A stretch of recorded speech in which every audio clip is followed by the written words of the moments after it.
चाहता, सिर्फ इतना कहना चाहता हूं कि देश बहुत गलत आदमी के हाथ में है। जब ये अभी मैं बोला था 4-6 दिन पहले, बड़ा शोर हो गया देश में, इन्होंने बड़ा तमाम तरह के लोग वो पालतू जो हैं वो लहका दिए मेरे ऊपर। मैंने ये बताया था, जो सच था उसी वक्त बताया था जब मैं ये था गवर्नर था, कि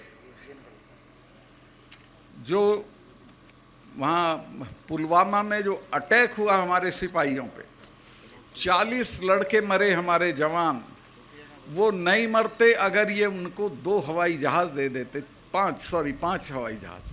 वो लड़के अगर मेरे से मांग लेती सीआरपी तो मैं 5 हवाई जहाज दे देता, लेकिन गृह मंत्रालय ने वो उनको हवाई जहाज नहीं दिए और वो सड़क के रास्ते चल दिए।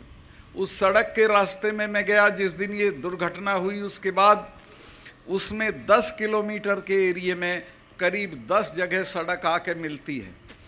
उस पे एक जिप्सी नहीं खड़ी थी किसी को रोकने के लिए, कोई भी आ सकता था। तो वो आया, भरी हुई गाड़ी थी विस्फोटक की, और एक गाड़ी में मार दी और हमारे 40 जवान शहीद हो गए।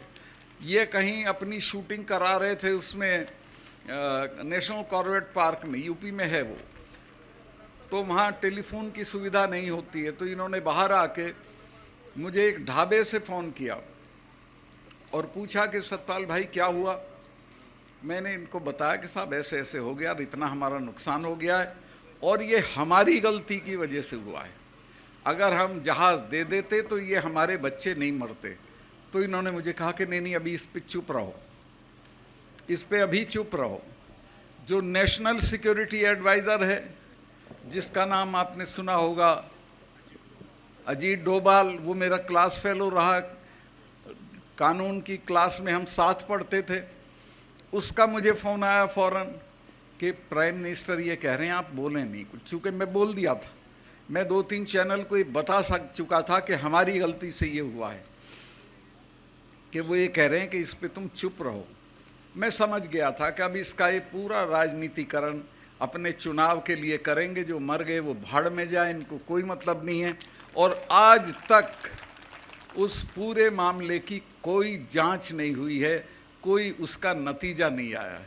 अब आप अंदाज़ा लगा सकते हो कि कितने ख़तरनाक लोग देश चला रहे हैं, जिनको अपने सिपाहियों की जान से हमदर्दी नहीं है, जिनको अपने देश से हमदर्दी नहीं है, और बात लंबी चौड़ी करते हैं, मन की बात करते हैं, कभी तन की बात करते हैं।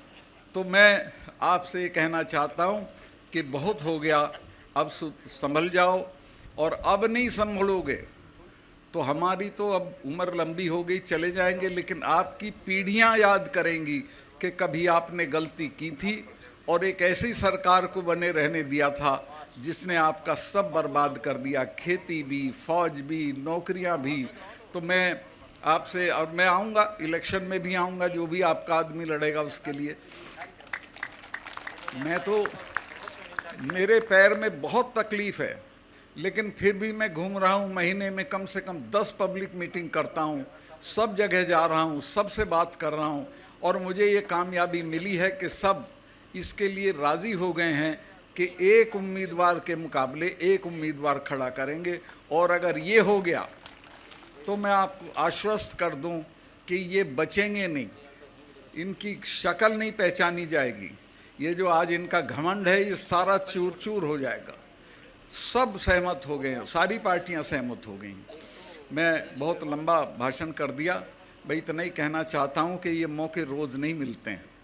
ये मौका भी फिर तो 5 साल को बाद जाएगी, और 5 साल में तो ये इतनी बर्बादी कर देगा कि आप अंदाज भी नहीं कर सकते हो। 5 साल में तो पता नहीं क्या क्या हो जाएगा। तो मैं काफ़ी आपका समय लिया, अभी मैं इतना ही हाँ, असली चीज़ तो मैं बोल ही नहीं रहा था।